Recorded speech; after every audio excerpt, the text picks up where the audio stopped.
Video like जरूर कर लीजिए और ऐसे वीडियो लगातार फ्री में पाने के लिए चैनल को तुरंत सब्सक्राइब कर लीजिए और बेल आइकन को जरूर टैप कर लीजिए ताकि आगे भी सारे वीडियो आपको मिलते रहे। यूट्यूब में फॉलो करते हैं तो प्लीज ये वाला फ्री टेलीग्राम चैनल जरूर ज्वाइन कर लीजिएगा। सारे नोटिफिकेशन सारे अपडेट यहीं पे आते हैं, ध्यान रखिए।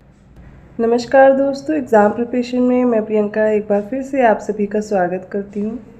आज का जो टॉपिक है आपका सामाजिक धार्मिक सुधार आंदोलन है, जो कि 18वीं शताब्दी के उत्तरार्ध में शुरू हुआ था और लगभग 20वीं शताब्दी के मध्य तक चलता है। अगर आप न्यू हैं तो आप जानकारी ले लीजिए कि ये क्लास डेली दोपहर 1 बजे आती है। हम लोग जीएस सेक्शन इसमें कवर कर रहे हैं और इस बार ये जो सीरीज चल रही है वो सब्जेक्ट वाइज है। इसके अलावा आप देखेंगे कि रात को 9 बजे भी मैं प्रैक्टिस कराती हूँ, उसमें सब्जेक्ट वाइज क्वेश्चन चल रहे हैं। तो साइंस के टॉप 500 क्वेश्चन हो चुके हैं, पॉलिटी के हो चुके हैं, अभी इंडियन ज्योग्राफी चल रही है और ये दोपहर 1 बजे वाली क्लास में इंडियन ज्योग्राफी कंप्लीट हो चुकी है। तो ये सारी ही क्लासेस आपके लिए इंपॉर्टेंट हैं, प्लेलिस्ट में ऐड कर दी गई हैं। आप इन सब से अपनी प्रिपरेशन बेहतर कर सकते हैं। और इस क्लास की अगर आपको पीडीएफ चाहिए, डिटेल क्लासेस चाहिए, तो इसके लिए आपको गूगल प्ले स्टोर पर जाना है और स्टडी फॉर सिविल सर्विसेज का ऐप डाउनलोड करके आप वहां से अपना पेड कोर्स ज्वाइन कर सकते हैं। जिस भी कोर्स की आप प्रिपरेशन कर रहे हैं, आरओ री एग्ज़ाम देने वाले हैं, यूपी पीसीएस या जो अपकमिंग वैकेंसीज़ हैं जिनकी जानकारी आप लोग बार बार ले रहे हैं, बीईओ वगैरह की वैकेंसीज या अदर स्टेट पीसीएस है, यूके पीएससी, इन सभी की प्रिपरेशन के लिए आप एक बेहतर प्लेटफॉर्म है स्टडी फॉर सिविल सर्विसेज, उससे ज्वाइन करके अपनी प्रिपरेशन और अच्छी कर सकते हैं। फुल स्टडी मटेरियल दिया जाता है, सिलेक्शन मटेरियल है जो कि आपको लेटेस्ट ट्रेंड और पैटर्न को फॉलो करते हुए वहाँ पर आपको सारी चीज़ें समझाई जाएंगी। कोई आपको डाउट है, फुल पेड कोर्स लेने पर आप डाउट भी क्लियर कर सकते हैं डिस्कशन ग्रुप में। इसके अलावा आप देखेंगे सेक्शनल टेस्ट हैं, फुल लेंथ टेस्ट हैं, डेली प्रैक्टिस कराई जाती है। ज़्यादा से ज़्यादा प्रैक्टिस के साथ आप अपना एग्ज़ाम क्वालिफाई कर सकते हैं।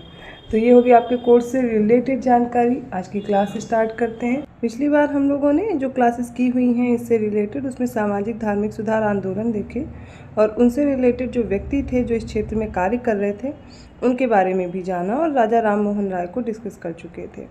उसके बाद हमें बात करनी थी केशव चंद्र सेन की, तो आज उन्हीं की बात करेंगे। उसके बाद स्वामी दयानंद सरस्वती और एक एक करके सभी लोगों को कंप्लीट करेंगे और आज ये चैप्टर आपका कंप्लीट हो जाएगा। तो सबसे पहले देखिए 1858 में केशव चंद्र सेन, जो कि इनका समय आप देख लीजिए दिया गया है, इनके द्वारा ब्रह्म समाज की सदस्यता ग्रहण करने के पश्चात देवेंद्र नाथ टैगोर ने उन्हें इस समाज का आचार्य नियुक्त किया था, नए आचार्य बन गए थे। क्योंकि देखिए जब राजा राम मोहन राय इंग्लैंड गए थे तो उन्होंने जो इसकी सदस्यता है या इसकी जो बागडोर है ब्रह्म समाज की, वो दे दी थी देवेंद्र नाथ टैगोर को, लेकिन उनकी मृत्यु हो जाती है तो ये देवेंद्र नाथ टैगोर ही संभालते हैं और इसके बाद आचार्य नियुक्त करते हैं केशव चंद्र सेन को। 1865 में केशव चंद्र सेन को आचार्य की पदवी से बर्खास्त कर दिया गया था और 1866 में उन्होंने भारतीय ब्रह्म समाज की अर्थात नव विधान ब्रह्म समाज के नाम से एक नई सभा का गठन किया था। इसके पश्चात देवेंद्र नाथ टैगोर ने इनके ब्रह्म समाज को आदि ब्रह्म समाज के नाम से जाना गया और ब्रह्म समाज ने, आप देखेंगे जो पिछला ब्रह्म समाज था वो भी था, इन्होंने नया ब्रह्म समाज सृजित किया जिसे आप देखेंगे नव विधान ब्रह्म समाज या भारतीय ब्रह्म समाज कहा गया, और जो पहले से अस्तित्व में था उसे कहा गया आदि ब्रह्म समाज। इस ब्रह्म समाज के द्वारा जातिवाद, बहुविवाह और पर्दा प्रथा का भी विरोध किया गया था। अगले व्यक्ति हैं रामकृष्ण परमहंस। इनकी शिक्षाओं की व्याख्या को साकार करने का श्रेय किसको जाता है, तो स्वामी विवेकानंद को याद करिए। उन्होंने इस शिक्षा का साधारण भाषा में वर्णन किया है। स्वामी विवेकानंद नवीन हिंदू धर्म के प्रचारक के रूप में उभरे थे। 1893 ईस्वी में स्वामी विवेकानंद शिकागो गए थे और उन्होंने वर्ल्ड पार्लियामेंट ऑफ रिलीजन विश्व धर्म संसद में अपना सुप्रसिद्ध भाषण दिया था। स्वामी विवेकानंद के बारे में जान लीजिए। इनका जन्म हुआ 1862 में।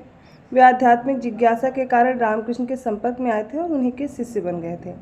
रामकृष्ण परमहंस ने परमहंस मठ की स्थापना की थी और परमहंस की मृत्यु हुई थी 1886 में। रामकृष्ण की इच्छा के अनुसार 1886 में उनकी मृत्यु के बाद नरेंद्र अर्थात स्वामी विवेकानंद को मठवासी शिष्यों के नेता के रूप में चुना गया और उन्होंने कलकत्ता के पास बेलूर में मठ की स्थापना की थी।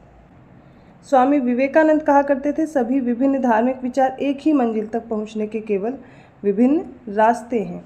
इसके बाद शारदा मणि मुखोपाध्याय, जिन्हें शारदा देवी के नाम से जाना जाता है, इनका विवाह हुआ था रामकृष्ण परमहंस से 1859 ईस्वी में।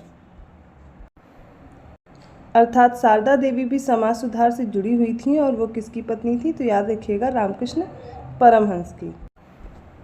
अगले व्यक्ति हैं स्वामी दयानंद सरस्वती। इनका समय था 1824 से 1883 तक रहते हैं। स्वामी दयानंद सरस्वती अपने बचपन में मूल शंकर के नाम से जाने जाते थे और गुजरात के काठियावाड़ के एक छोटे शहर टंकारा, इसमें एक कट्टर ब्राह्मण परिवार में ये पैदा हुए थे और 15 वर्षों तक सत्य की खोज में एक तपस्वी के रूप में भटकते रहे। अंत में उन्होंने मथुरा में स्वामी विरजानंद नामक एक अंधे शिक्षक से वेदांत की शिक्षा प्राप्त की थी। और कथन देख लीजिए, एक ब्राह्मण होने का हकदार उसे है जिसने श्रेष्ठ ज्ञान और चरित्र अर्जित कर लिया हो और जो एक व्यक्ति के रूप में शूद्र वर्ग में होने के योग्य हो। ये कथन है उनका। वह स्वदेशी कपड़े, चिकित्सा उपचार की भारतीय प्रणाली और स्वदेशी उद्योगों की वकालत करने वाले पहले व्यक्ति थे। 1876 में भारतीयों के लिए भारत के रूप में स्वराज शब्द का उपयोग करने वाले पहले व्यक्ति थे। बाद में लोकमान्य तिलक ने इस विचार का प्रसार किया था। एक अखिल भारतीय राष्ट्रीय भावना को आगे बढ़ाने के लिए स्वामी दयानंद ने हिंदी राष्ट्रीय भाषा माना था। हिंदी को ही राष्ट्रीय भाषा इन्होंने बोला था। और वेदों से लिया गया जो आर्य समाज का आदर्श है वाक्य, वो याद कर लीजिए, कृण्वन्तो विश्वमार्यम, ये उनका आदर्श वाक्य था। तो दयानंद सरस्वती के बारे में आपने जाना कि इन्होंने सबसे पहले स्वराज शब्द का प्रयोग किया, इन्होंने ही दिया था। बाद में लोकमान्य तिलक जी ने इसको प्रसार करने का कार्य किया। इन्होंने ही राष्ट्रीयता की भावना बढ़ाने का कार्य किया। हिंदी को राष्ट्रीय भाषा मानने के लिए जोर दिया इन्होंने। और स्वदेशी अर्थात स्वनिर्मित जो कपड़े हैं या ये सब इनका उपयोग करना, ये सब चीज़ें भी सबसे पहले इन्होंने ही बताया था। स्वामी दयानंद सरस्वती, जिनका नाम मूल शंकर था, इनका जन्म 1824 ईस्वी में गुजरात की मोरबी रियासत काठियावाड़ क्षेत्र के एक ब्राह्मण कुल में हुआ था। और स्वामी दयानंद का कहना था, अच्छा शासन सुशासन का कोई स्थानापन्न नहीं होता है। 1877 में आर्य समाज का जो मुख्यालय है वो लाहौर में स्थापित किया गया, जिसके उपरांत आर्य समाज का अधिक प्रचार प्रसार हुआ। स्वामी दयानंद सरस्वती ने यही वाक्य दिया था, वो याद कर लीजिए। इनका कथन है, पुनः वेदों की ओर लौटो, ये नारा दिया। और स्वामी दयानंद सरस्वती को उनके धार्मिक सुधार प्रयासों के कारण भारत का मार्टिन लूथर किंग कहा जाता है। याद रखिएगा, भारत का मार्टिन लूथर किंग अगर पूछा जाए तो आप स्वामी दयानंद सरस्वती को बताएंगे।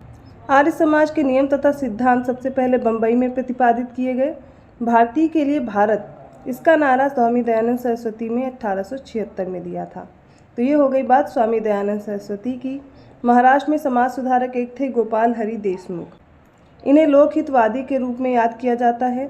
महाराष्ट्र में विधवा पुनर्विवाह हेतु प्रथम अभियान का जो नेतृत्व है वो विष्णु परशुराम पंडित ने किया था। विष्णु परशुराम पंडित शास्त्री, इन्होंने 1865 में पुनर्विवाह मंडल अर्थात विधवा विवाह को प्रोत्साहित करने हेतु एक समाज की स्थापना की थी और इस संगठन में ये सचिव के रूप में कार्य करते थे। 19वीं सदी के महानतम पारसी समाज सुधारक एक थे बहराम जी एम मालाबारी। इनका नाम और इनसे रिलेटेड प्रश्न कई बार पूछा गया, चाहे वो लोकहितवादी हो या फिर बहराम जी एम मालाबारी हो। इनका जन्म बड़ौदा के पारसी परिवार में 1853 ईस्वी में हुआ था और 1891 में बहराम जी एम मालाबारी के प्रयासों से एज ऑफ कंसेंट एक्ट पारित हुआ था। उन्होंने बाल विवाह के उन्मूलन के लिए महापाप बाल विवाह द कार्डिनल सीन नामक एक पत्रिका भी शुरू की थी।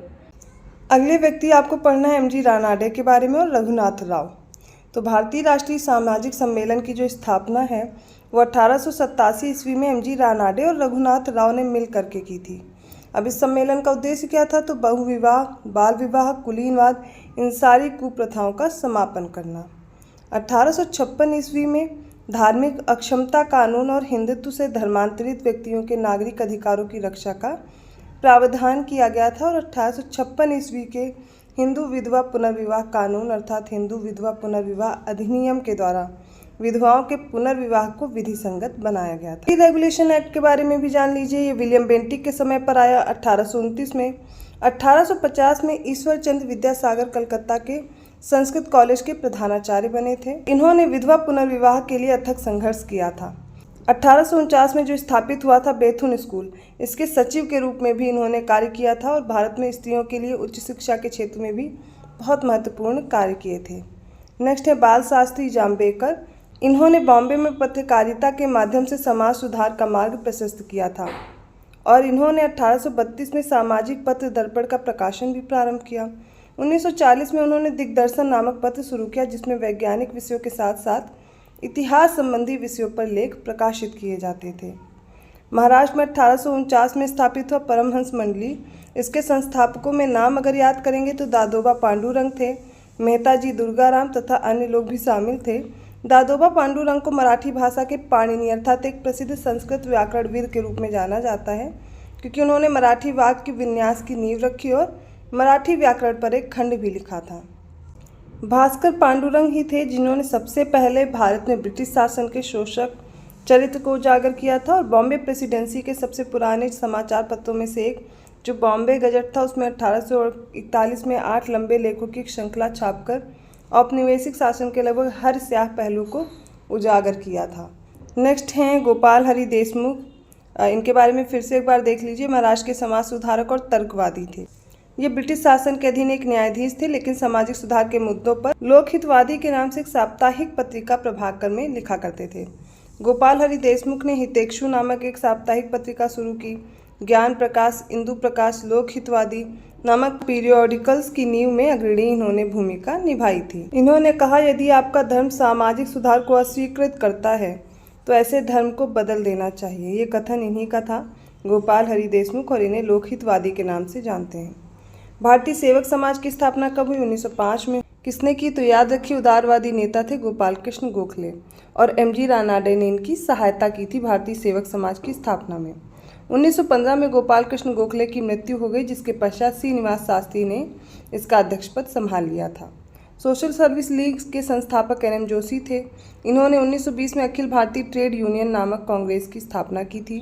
एक पारसी समाज सुधारक जो बहराम जी एम मालाबारी थे, इनके बारे में हमने पढ़ा, लेकिन 1908 में इन्होंने अपने मित्र दीवान दयाराम गिडुमल के साथ सेवा सदन की स्थापना की थी। 1895 में सनातन धर्म की स्थापना की गई। श्री नारायण गुरु धर्म परिपालन SNDP, इस आंदोलन को आप जानेंगे तो एक क्षेत्रीय आंदोलन था जिसका उदय हुआ था समाज के दलित वर्ग और ब्राह्मण वर्ग से टकराव के कारण।